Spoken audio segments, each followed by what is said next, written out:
Seja bem-vindo ao Odisseia Filosófica, Filosofia como Arte de Viver. Existe uma pergunta que acompanha o ser humano desde que ele olhou para o céu e tentou entender a si mesmo. Não é uma pergunta política, não é uma pergunta científica, é uma pergunta que vem antes de todas as outras. Quem sou eu?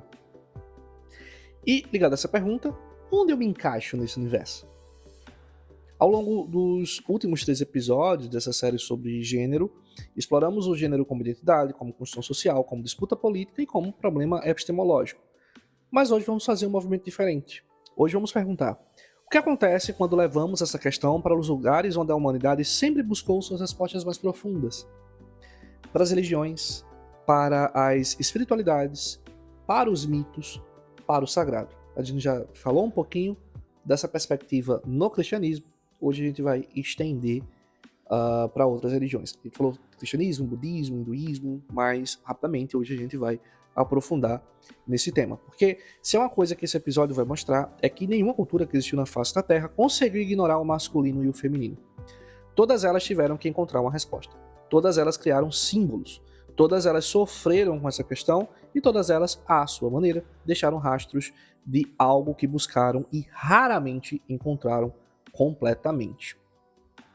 Uma integração, uma totalidade, uma forma de ser inteiro. Bem-vindo ao 4º e último episódio da série sobre gênero. Bem-vindo à Odisseia Filosófica. Bem-vinda à Odisseia Filosófica. Deixa eu te contar sobre 2 pessoas.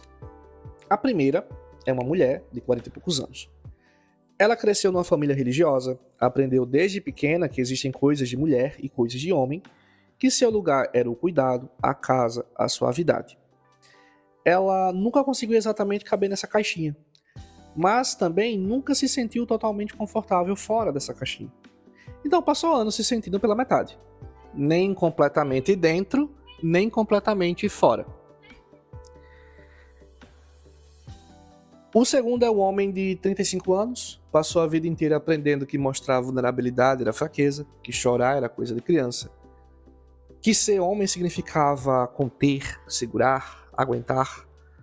Até que um dia o corpo disse: não aguento mais. E ele não sabia nem por onde começar a se entender. Essas 2 histórias não são de pessoas excepcionais, são histórias de pessoas comuns.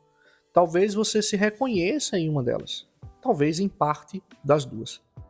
E o que eu quero propor hoje é que essa sensação de não caber completamente, de ser maior do que o rótulo, de carregar partes que a sociedade não sabe onde colocar, não é um problema moderno. Não é uma invenção de redes sociais ou de ideologia de gênero. Essa sensação é tão antiga quanto o ser humano, e as tradições espirituais sabem disso. Elas talvez não usem as mesmas palavras que usamos hoje, mas olha o que elas construíram. Deusas guerreiras, deuses que choram, xamãs que transitam entre mundos, orixás que habitam corpos de todos os gêneros, alquimistas que buscavam um ser que contivesse tudo, povos que reverenciavam os que não se encaixavam como os mais sagrados de todos. A humanidade sempre soube que o gênero é mais do que biologia e sempre tentou dar uma resposta espiritual para isso. A pergunta de hoje é: o que essas respostas revelam? Para entender como diferentes tradições pensaram o gênero, precisamos começar por um gesto intelectual que nem sempre é fácil: deslocar o nosso ponto de vista. A maioria de nós cresceu dentro de uma tradição cultural específica: ocidental, greco-romana, judaico-cristã. E essa tradição criou certas associações que parecem óbvias. Feminino é passividade, masculino é ação. Feminino é emoção, masculino é razão. Feminino obedece, masculino comanda. Mas isso não é universal, longe disso. Pensa nas cosmologias dos povos originários da América. Para muitas dessas tradições, o cosmos não funciona por hierarquia, mas por complementaridade. O mundo espiritual não é governado por um deus masculino no topo de uma pirâmide. Ele é sustentado pelo equilíbrio entre forças que se completam. A terra e o céu, o sol e a lua, o caçador e a curadora, não um subordinado ao outro, ambos necessários para que a vida continue. Agora, é preciso ser honesto aqui, e a Odisseia sempre vai ser honesta, mesmo quando isso complica o argumento. Não existe o povo indígena como bloco homogêneo.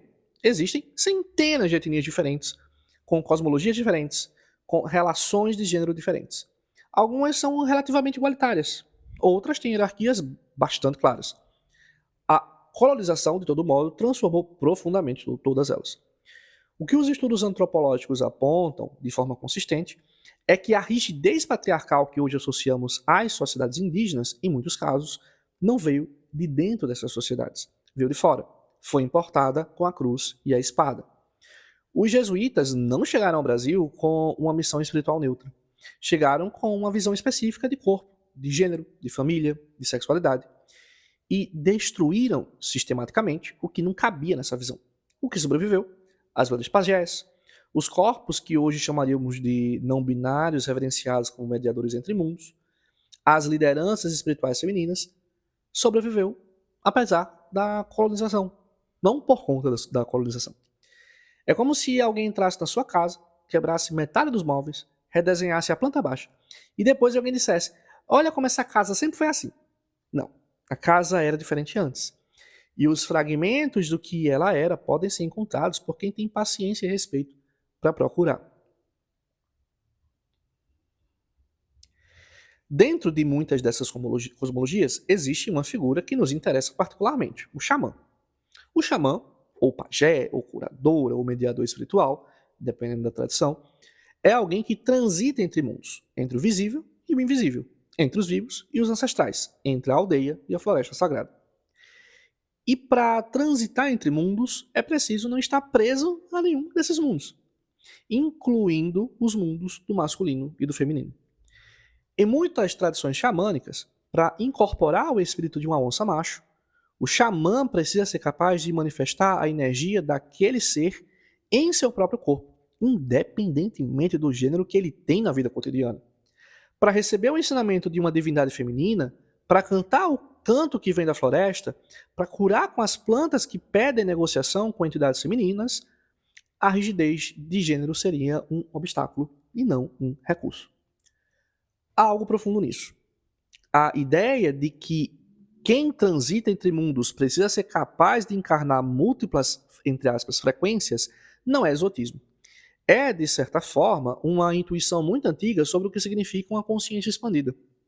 E essa intuição aparece em culturas que nunca tiveram contato entre si. Na Amazônia, na Sibéria, no sul da África, nas tribos nativas norte-americanas. Por exemplo, nos povos nativos da América do Norte, existia, e em muitas comunidades ainda existe, por sinal, a categoria dos dois espíritos. Indivíduos que carregavam em um único corpo o espírito do homem e o espírito da mulher. Eles não eram marginalizados, eram reverenciados. Tornavam-se os melhores conselheiros, os curandeiros mais poderosos, os mediadores mais respeitados. Por quê? Porque ver o mundo por múltiplas perspectivas, segundo essas tradições, não é confusão, é sabedoria. Vou deixar isso pousar um momento. Uma cultura que reverencia como sagrado exatamente o que a nossa cultura tende a marginalizar. Isso não significa que devemos idealizar essas culturas ou fazer delas um espelho perfeito para os nossos debates. Mas significa que deveríamos, ao menos, nos perguntar: o que perdemos quando escolhemos uma só forma de enxergar?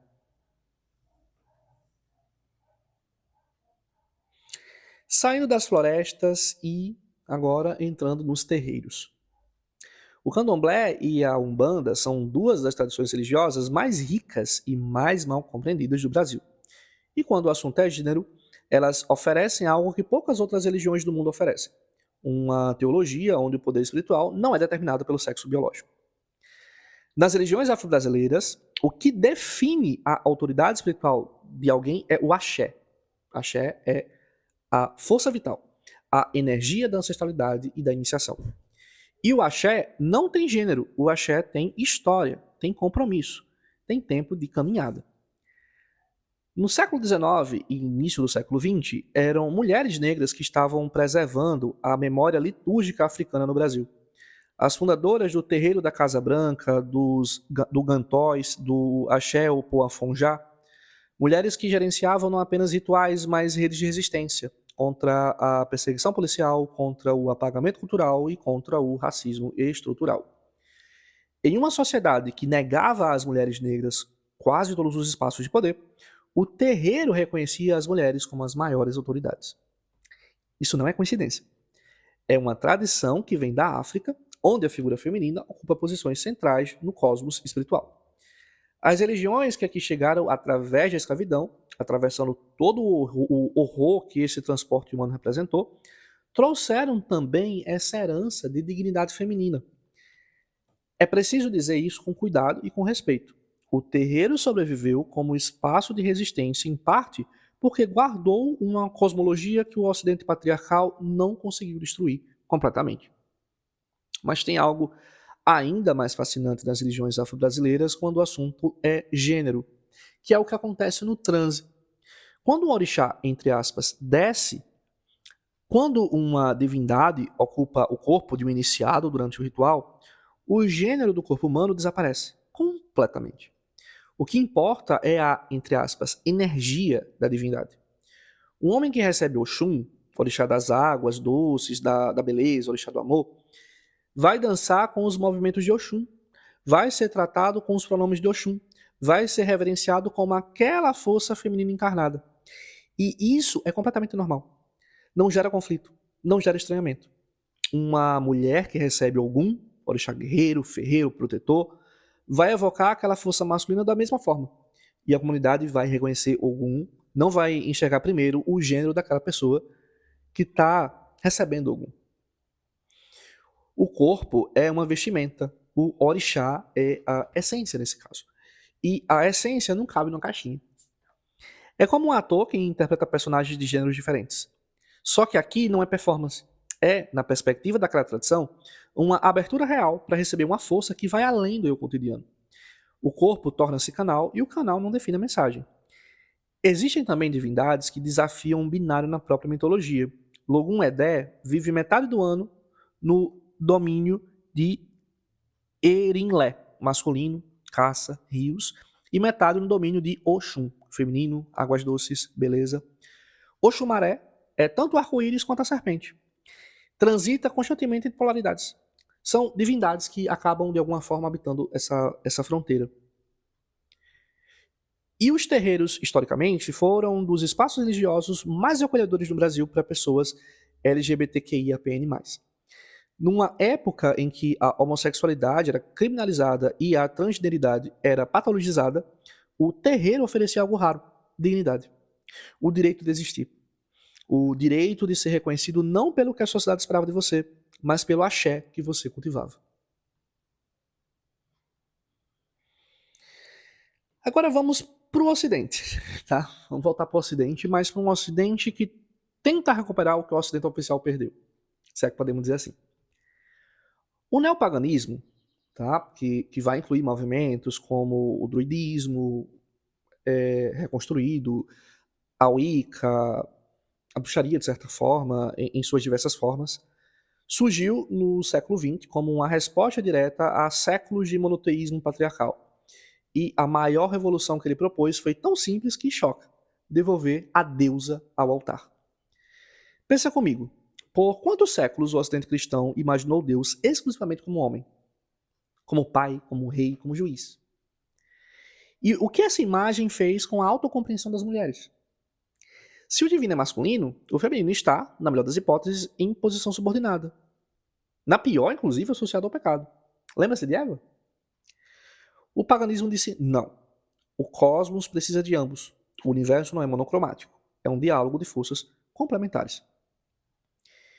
Nessas religiões, a liturgia gira em torno da Grande Mãe e do Deus Cornífero, né? Que remetendo a o que geralmente a gente tem popularmente dessas religiões, tá? A deusa não é subalterna ao Deus. Ela é tão fundamental quanto ele. E a sabedoria que essa tradição propõe é que essas duas forças dançam juntas em ciclos, que são as estações do ano, as fases da lua, o nascimento e a morte. E que nenhuma delas pode existir sem a outra. A alta sacerdotisa, em muitas tradições de bruxaria, não é subordinada ao sumo sacerdote. Ela é quem puxa o círculo, inclusive. Ela é quem baixa a lua. O sagrado feminino não é tolerado ali, ele é central. Ele é central. E o neopaganismo contemporâneo foi além. Percebeu que mesmo as categorias de Deus e deusa não precisam ser entendidas biologicamente. São arquétipos, são forças, são polos de energia que habitam todo ser humano, independentemente da anatomia. Hoje, tradições pagãs, queer, inclusive, reescrevem liturgias para incluir pessoas trans, não binárias, intersexo. Buscam nas próprias mitologias antigas os avais para essa abertura e os encontram facilmente. Loki, que muda de forma e gênero dos mitos nórdicos, Dionísio, andrógeno e dissidente, e Nana, cujo clero transitava entre mundos de gênero. Enfim, a mitologia sempre foi mais rica do que a moralidade religiosa deixou aparecer. E, assim, vamos para o coração, de certo modo, desse episódio. Para conectar tudo isso que vimos até aqui, cosmologias indígenas, orixás, a deusa, né? Precisamos de uma chave de leitura que atravesse culturas e épocas. E essa chave, talvez mais que qualquer outra, foi oferecida por um psicólogo suíço do século XX, Carl Gustav Jung. Jung não era um homem religioso no sentido convencional, mas dedicou décadas a estudar os mitos, os ritos, os sonhos e os símbolos de culturas, as mais diversas culturas, inclusive. E chegou a uma conclusão que, quanto mais você pensa, mais faz sentido. O masculino e o feminino não são apenas categorias sociais ou biológicas, são estruturas da própria psique humana. E toda pessoa, independentemente do gênero com que nasceu, carrega as duas dentro de si. Jung chamou de ânima a dimensão feminina inconsciente presente em todo homem, a capacidade de sentir profundamente, de acolher, de intuir, de se conectar, e chamou de ânimos a dimensão masculina inconsciente presente em toda mulher, a capacidade de agir em foco, de se posicionar com clareza, de proteger, de construir. Imagina que você tem uma casa com vários cômodos. A maioria das pessoas vivem com alguns cômodos muito habitados, bem iluminados, organizados, confortáveis e outros cômodos bem trancados. Os cômodos trancados não desaparecem.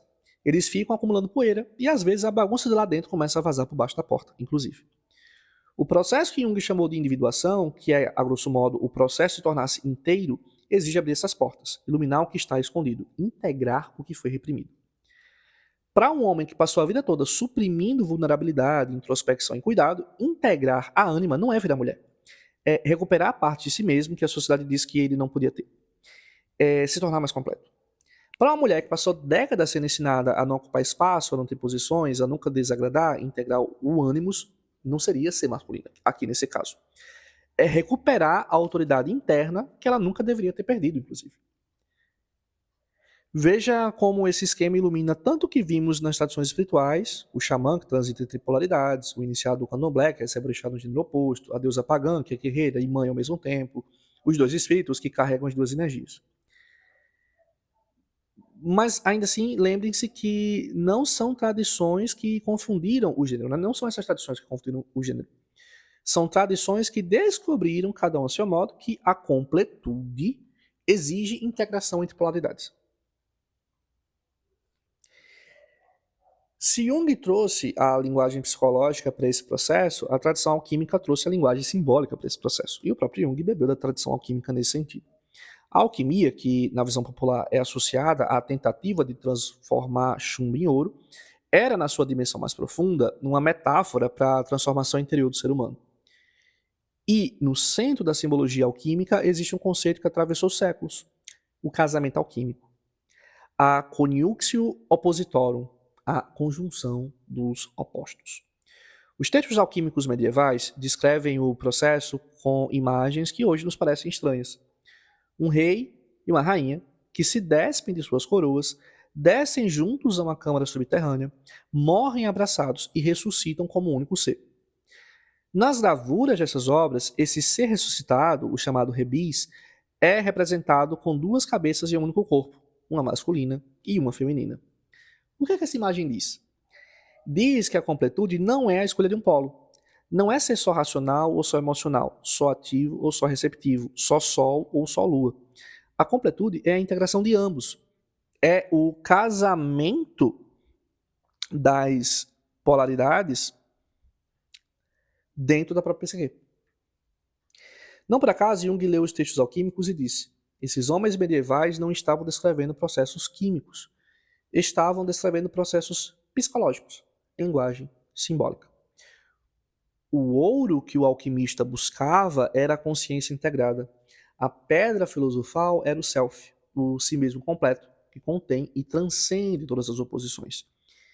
E as tradições esotéricas ocidentais, como o rosacrucianismo, o martinismo e a teosofia, todas elas carregam de formas diferentes essa mesma intuição. O objetivo espiritual mais elevado é tornar-se um, entre aspas, andrógeno espiritual. Não no sentido de apagar as diferenças, mas no sentido de integrar o que havia sido separado. Integrar essas polaridades para tornar-se uma coisa só. Agora, uma história que a história oficial raramente conta. Enquanto as grandes igrejas do século XIX barricavam suas portas para as mulheres, enquanto as universidades as excluíam, enquanto o voto feminino ainda era décadas no futuro, né, ainda ia acontecer mais para frente, existiam espaços onde mulheres exerciam autoridade intelectual e espiritual plenas. A Sociedade Teosófica é fundada em Nova York em 1875, por exemplo. Sua fundadora é Helena Petrovna Blavatsky, uma mulher russa que viajou o mundo sozinha, desafiou a ciência materialista de sua época, desafiou o androcentrismo religioso e escreveu obras monumentais que influenciaram o esoterismo moderno inteiro. Blavatsky foi sucedida por Annie Besant. Antes de se tornar teósofa, Besant era uma das ativistas mais radicais do Reino Unido. Lutava pelo direito ao controle da natalidade, das mulheres operárias, pelo sufrágio feminino, pelos direitos trabalhistas. E quando foi para a Índia, que é onde ficava a sede da teosofia, usou o prestígio da organização para lutar contra o colonialismo britânico. Em 1917, tornou-se a primeira mulher eleita presidente do Congresso Nacional Indiano. Leia de novo. Uma espiritualista, presidente do partido que mais tarde levaria Gandhi à independência da Índia. Tudo junto aqui, nessa história, né? Espiritualidade e política caminhando juntas. Prática interior e transformação exterior como uma coisa só. Uma outra tradição, o martinismo, tradição que aparece no século XVIII e é formatada da forma como a gente conhece hoje no século XIX, as mulheres não apenas eram admitidas em pé de igualdade com os homens, podiam transmitir a iniciação, fundar lojas, ocupar o grau máximo da ordem. Isso enquanto, muitas vezes, a maçonaria regular, ao seu lado, ainda debatia se as mulheres podiam sequer entrar nos seus templos. Debate que ainda acontece até hoje. Na maçonaria regular, a gente não tem isso acontecendo de fato, né? Existem algumas exceções, que não necessariamente são da maçonaria regular, né? Mas na Grande Loja da Inglaterra a gente já vê algum movimento nesse sentido, mas de fato na maçonaria regular em si a gente não vê isso acontecer até hoje. E é interessante esse ponto porque muitas vezes a gente vê essa história ser negada. Muitas vezes a gente vê movimentos que remetem a esses que eu estou falando aqui, que negam que isso aconteceu. Então, embora, por exemplo, a ordem martinista lá do finalzinho do século XIX tinha essa, entre aspas, inovação para a época, que era a mulher em pé de igualdade do homem no processo de iniciação, a gente vê acontecer hoje de movimentos que são descendentes desse movimento inicial, negar que isso acontece e fazer exatamente o oposto, né? De tal modo que a gente pode encontrar movimentos hoje que descendem desses que colocam a mulher numa posição muitíssimo inferiorizada, coisa que originalmente não acontecia, né? Então, como se só por ser mulher ela não pudesse ocupar o cargo máximo, ocupar o grau máximo, enfim. E é curioso, né? Porque a gente tem uma ordem que, de certo modo, está fazendo algo inovador para o século XIX e ter algumas coisas que são descendentes desse movimento que hoje negam que isso aconteceu e faz exatamente o oposto, né? Como se houvesse um retrocesso e um apagamento do que aconteceu historicamente. Bom, há algo que me parece fundamental nessa história. A metafísica criou o espaço que a política ainda negava. A crença de que a alma não tem gênero, de que o espírito que busca conhecimento não é masculino e feminino, tornou-se, na prática, uma das primeiras, entre aspas, democracias de gênero que o Ocidente moderno conheceu. Isso aconteceu dentro de sociedades secretas e ordens iniciáticas. Mas isso não aconteceu nas igrejas e nem nas academias, de certo modo, né? Até hoje, de certo modo. Mas precisamos também olhar para o outro lado. Se algumas tradições espirituais foram extraordinariamente abertas à diversidade de gênero e ao protagonismo feminino, outras construíram estruturas simbólicas que pesaram e ainda pesam de forma muito concreta sobre corpos, vidas e possibilidades. E não tem exemplo mais poderoso para o Ocidente do que Gênesis 3, a queda. A cena é conhecida. Adão e Eva no jardim, a serpente, o fruto proibido, Eva come primeiro, oferece a Adão e tudo desmorona. Por séculos, a leitura dominante foi essa. Eva é fraca, Eva é sedutora, Eva é a porta do diabo.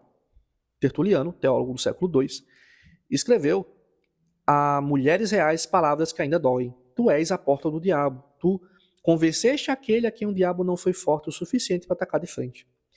E o versículo ele te dominará tornou-se por séculos justificativa teológica para a subordinação jurídica, política e moral das mulheres. Mas aqui entra o que chamamos hoje de teologia feminista. E entra com uma pergunta que muda tudo. E se nós tivéssemos lido esse texto errado, né? E se esse texto a gente tiver interpretado errado?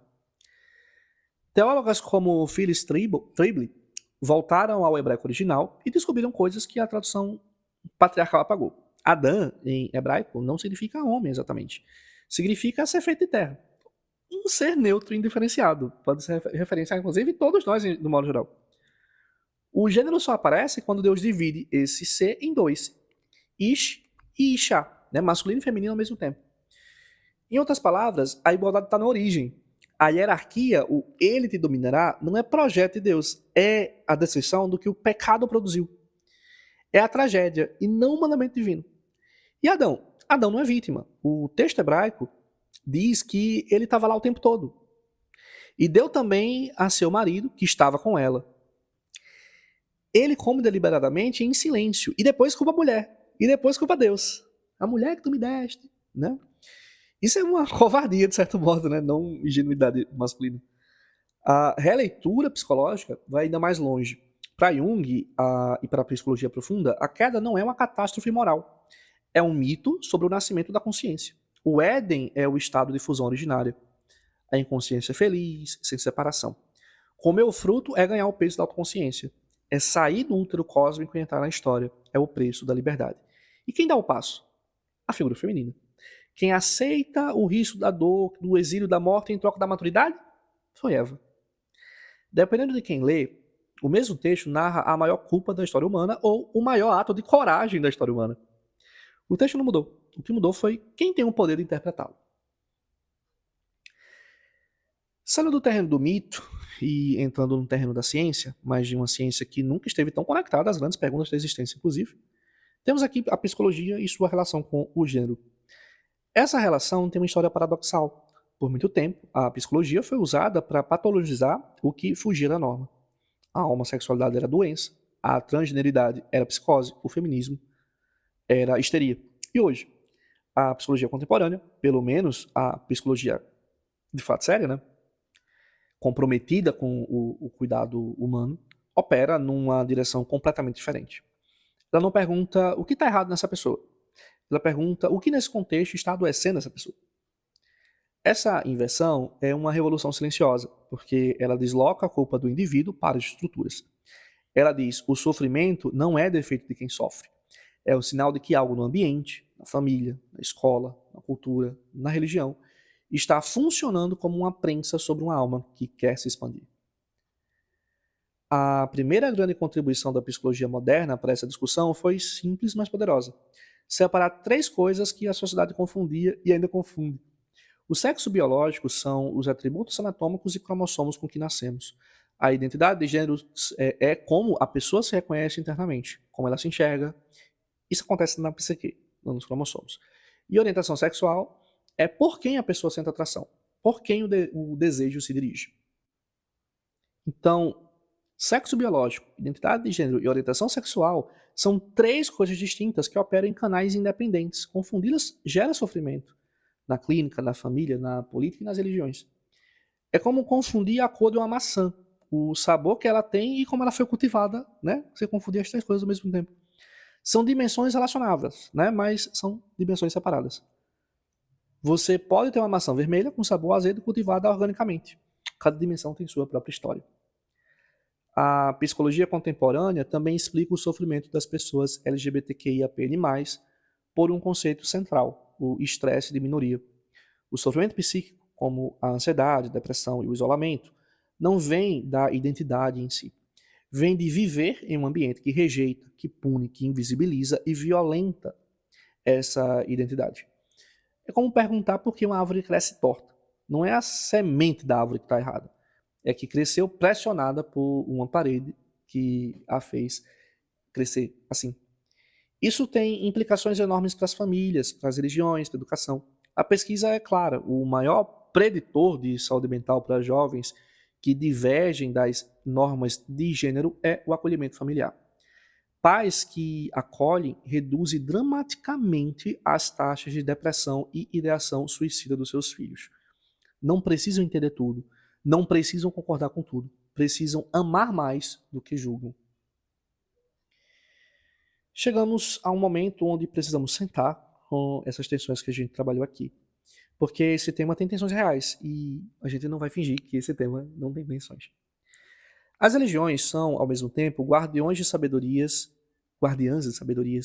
que levaram milênios para se acumular e estruturas que podem tornar-se prisões quando se recusam a dialogar com a experiência viva das pessoas.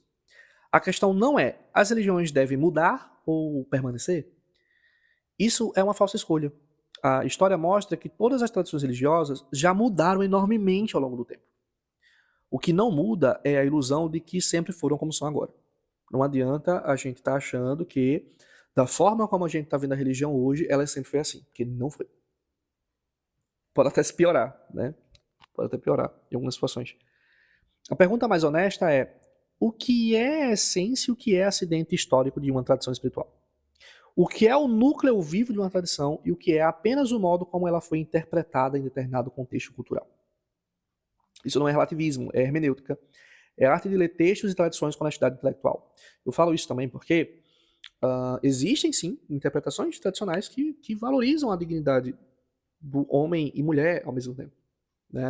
Que não necessariamente colocariam essa inferiorização, né? Enfim.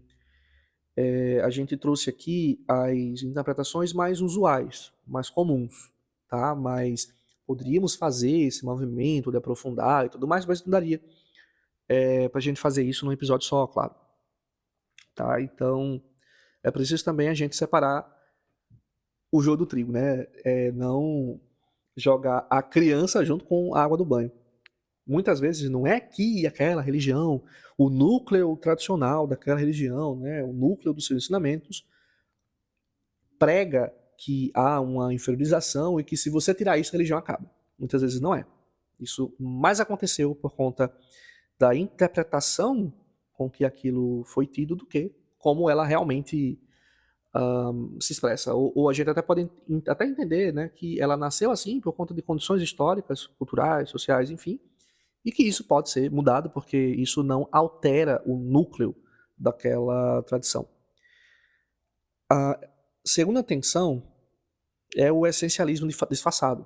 Algumas correntes espirituais que criticam o essencialismo biológico acabam propondo um essencialismo energético que pode ser igualmente problemático. Dizer que mulheres são naturalmente intuitivas e que homens são naturalmente racionais, e dizer que a energia feminina é receptiva e a energia masculina é ativa, podem terminar no mesmo lugar, prendendo pessoas em arquétipos que não cabem completamente em uma vida real. Os símbolos têm poder, mas quando tomamos o símbolo pela realidade, quando confundimos a linguagem com o que ela descreve, o símbolo pode se tornar uma gaiola. Ânima e ânimos, por exemplo, são ferramentas psicológicas úteis, utilizadas em contexto terapêutico, tá? Por uma pessoa que foi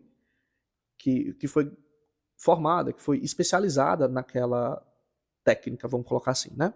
Por um psicólogo um psicólogo regulamentado, vamos colocar assim. E ânima e ânimos não são afirmações sobre como homens e mulheres devem ser, tá? São mapas. E como dizia Korzybski, o mapa não é território, tá? Inclusive, existem interpretações mais recentes de como é que isso se daria em pessoas LGBTQIAPN+, né? Porque aqui a gente tem uma descrição do que acontece com homens e mulheres heterossexuais, mas não necessariamente nas outras seria exatamente assim, tá? Ainda que houvesse ânimo e ânimos, né? Enfim. Então, a gente tem que ter cuidado para não fazer com que a gente fale mal do essencialismo biológico, né?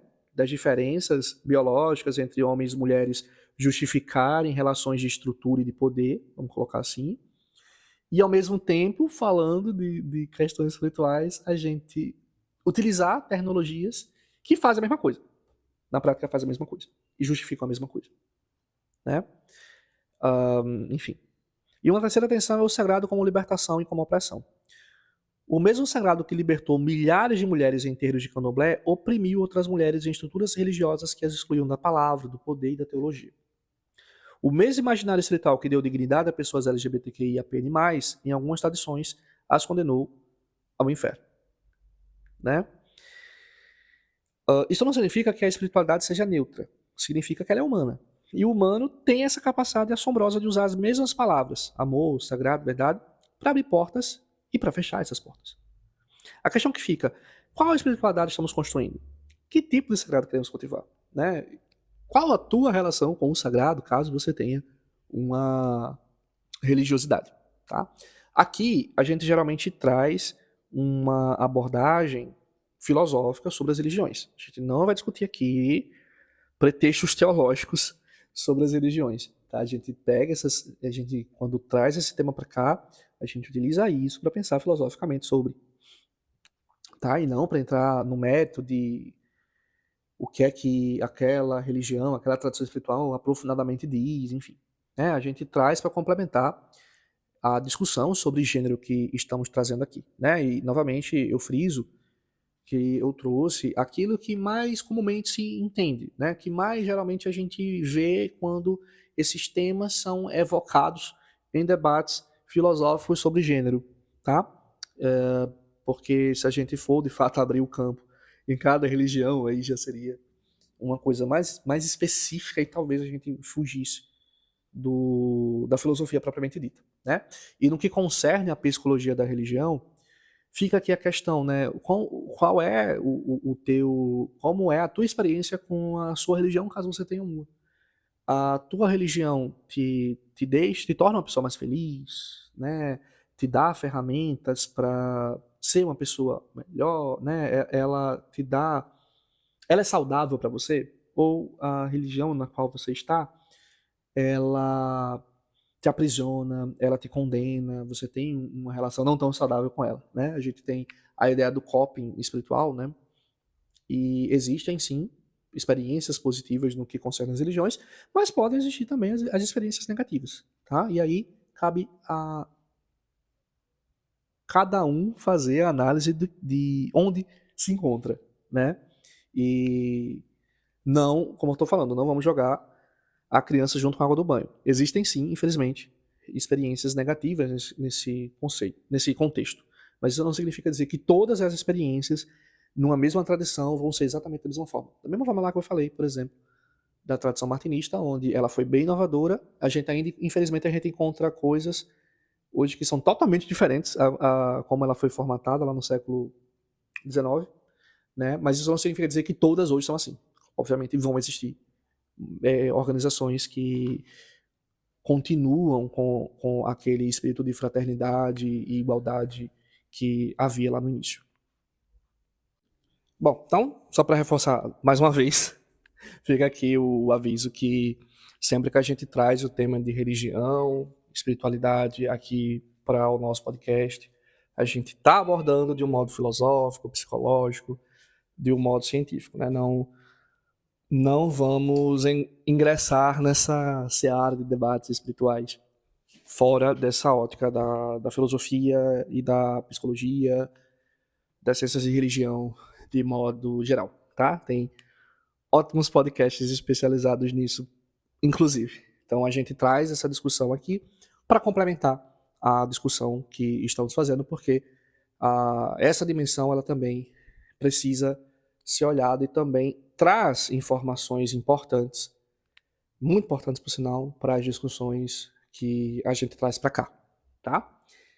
Então não é nosso objetivo colocar uma bandeira para defender ou para atacar alguma tradição espiritual em particular. Não, tá? Não faz parte da nossa discussão aqui e, como vocês estão vendo, a gente sempre também tenta trazer as coisas positivas que as religiões podem nos trazer, mas, obviamente, também olhando para as dimensões que não são tão positivas assim quando isso é levado para essa discussão. Até mesmo porque a gente viu hoje que tanto as tradições espirituais, as religiões, podem nos agregar para a ideia do gênero, não como uma essência, né? Como também ela pode acabar indo nessa direção, indo em direção de uma certa hierarquia de gênero e tudo mais. Porque, querendo ou não, religiões também são formadas por pessoas, né? Não podemos esquecer desse simples fato, né? Que resume tudo, de certo modo. Bom, então também não esperem uma análise super acurada, super especializada, super aprofundada de uma religião em particular nessa discussão, né? A gente também traz algo apenas para complementar, tá? E espero que vocês tenham gostado dessa complementariedade. Então, depois de percorrer tudo isso, as lojas xamânicas, os terreiros, os círculos pagãos, os laboratórios alquímicos, os divãs psicanalíticos, eu quero agora propor uma leitura de conjunto, porque é algo que emerge com força quando olhamos para todas essas tradições juntas e que agrega a essa discussão. Elas discordam sobre quase tudo, sobre Deus, sobre o cosmos, sobre a ética, sobre o ritual, sobre o que vem depois da morte, mas convergem em algo, uma intuição comum, uma percepção que ressurge em línguas diferentes, em continentes diferentes, em épocas separadas por milênios. A integração dos opostos é o caminho para a completude, nessas tradições que trouxemos aqui hoje. O cosmos é sustentado pelo equilíbrio entre forças complementares, e o ser humano, que se torna inteiro, é aquele que integrou o que havia sido separado. Seja lá como foi essa separação, né? Se na queda, se de alguma outra forma. Os indígenas chamam de complementaridade, os alquimistas chamavam de conjúncio, Jung chama de individuação, o candomblé expressa isso quando o orixá feminino ocupa um corpo masculino de alguma forma, e a comunidade reverencia essa divindade de acordo com a divindade. O paganismo expressa quando celebra a deusa e o deus como forças igualmente necessárias. Então a gente tem formatos diferentes, idiomas diferentes, e a mesma pergunta, como é que eu me torno inteiro? Né?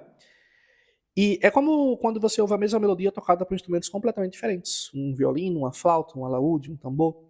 O timbre é diferente, o idioma musical é diferente, mas a melodia é reconhecível. E quando você finalmente identifica que é a mesma melodia, algo dentro de você para e você escuta de um outro jeito, e você escuta de uma outra forma. Claro que, em matéria de religião, sempre que a gente discute, é importante ressaltar que se tem uma coisa que todas as religiões concordam é que sempre vai haver alguma que discorda desse ponto.